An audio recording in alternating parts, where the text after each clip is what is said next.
friends welcome back my YouTube channel লোকৰব vlog 78 friends আজি এখন নতুন ঠাইত আপোনালোকক লৈ যাম তো আপোনালোকে ভাবিছে চাগে কিনো নতুন ঠাই তো মই সদায় একোখন ঠাই আপোনালোকক দেখুৱাবলৈ চেষ্টা কৰি আছোঁ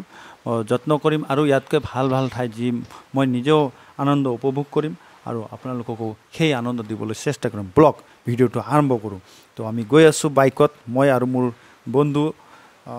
বলৰাম কুটুম তেখেত আমি দুইজনে গৈ আছোঁ এক বিশেষ ঠাইত য'ত মোৰ সপোন আছিল মোৰ হাবিয়াস আছিল যে সেইখন ঠাই দেখাৰ কাৰণ মই পাহাৰৰ ওপৰত মৰ্ণিং ৱাক কৰিবলৈ গৈ যি দৃশ্য দেখিছিলোঁ যি দৃশ্য মোৰ বন্ধুৱে দেখুৱাইছিলে সেয়া তেওঁ আজি মোক বাস্তৱত পৰিণত কৰিবলৈ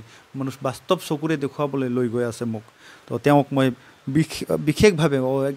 ধন্যবাদ জনাব বিচাৰিছোঁ এয়া বলৰাম কুটুম তেখেতে চলাই আছে মই মোৰ হেলমেটখন খুলি মই কিবা মানে আপোনালোকক মোৰ চেহেৰাটো সম্পূৰ্ণকৈ দেখুৱাকৈ গৈ আছোঁ আৰু মই আপোনালোকক এই ঠাইখিনিৰ বিষয়ে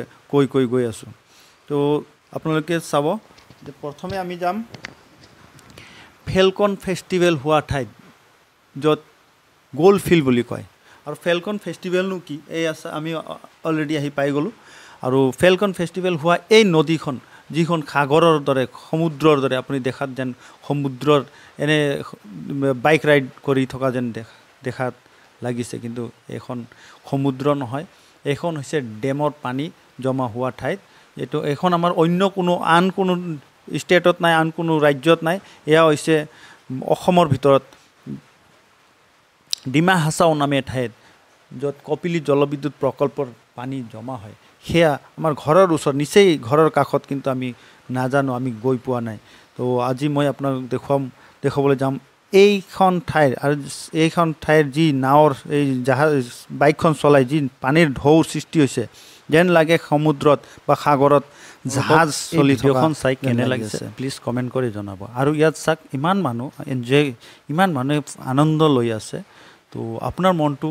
কেনে লাগিছে আপোনাক যাবলৈ মন গৈছেনে নাই সেয়াও মোক জনাব আৰু আপুনি যদি কমেণ্ট কৰি মোক এই বস্তুৰ বিষয়ে জনায় তেতিয়াহ'লে মই আৰু ইয়াতকৈ ধুনীয়া ধুনীয়া ঠাই মই আপোনালোকক দেখুৱাবলৈ চেষ্টা কৰিম থেংক ইউ তো আপোনালোকে এই ফেষ্টিভেল য'ত হয় সেই ফিল্ডখন চালে গ'ল্ড ফিল্ড নামৰ যি ফিল্ড সেয়া চালে তো এতিয়া আমি ঘৰলৈ উভতিছোঁ তো আপোনালোকে তাৰ আগতে মই ক'বলৈ বিচাৰিম যে ফেলকন হৈছে এটি চৰাইৰ নাম সেই চৰাইৰ ওপৰতে বেছ কৰি এখন ফেষ্টিভেল পতা হয় আৰু এই চৰাইটি আহে চাইবেৰিয়াৰ পৰা সুদূৰ চাইবেৰিয়াৰ পৰা আহি নৱেম্বৰৰ পৰা ডিচেম্বৰ মাহলৈকে থাকি পুনৰ ঘূৰি যায় তো সেইকাৰণে এই ফেষ্টিভেলটোক ফেলকন ফেষ্টিভেল নাম দিয়া হৈছে আৰু ইয়াত বিভিন্ন ঠাইৰ পৰা কলিকতা মাদ্ৰাজ বম্বে বিভিন্ন ঠাইৰ পৰা দিল্লীৰ আদিৰ পৰা মানুহ আহে আৰু এই ফেষ্টিভেল উপভোগ কৰিবলৈ তো আপোনালোকেও মোৰ এই ভিডিঅ'টো শ্বেয়াৰ কৰিব যাতে আমাৰ ওচৰে পাঁজৰৰ মানুহবোৰ এই ফেষ্টিভেলৰ বিষয়ে জানে আৰু ইয়াত বিভিন্ন ধৰণৰ খেল প্ৰতিযোগিতা ঘোঁৰা দৌৰ বাইক ৰাইডিং আৰু যিটো পানীৰটো চালে আপোনালোকে পানীত